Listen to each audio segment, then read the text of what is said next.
আমাদের জন্মভূমি এই হাতিয়া, যেখানে আমাদের সহ আমাদের পূর্বপুরুষরা জন্মগ্রহণ করেছে।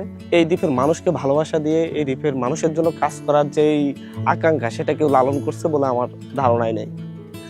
আমি 5 তারিখের পরে চেষ্টা করেছি যে এই মানুষের হাহাকার শুনতে, যতটুকু সম্ভব নিজের পরিস্থিতিকে কাজে লাগিয়ে এই মানুষগুলোর জন্য কাজ করতে চেষ্টা করেছি।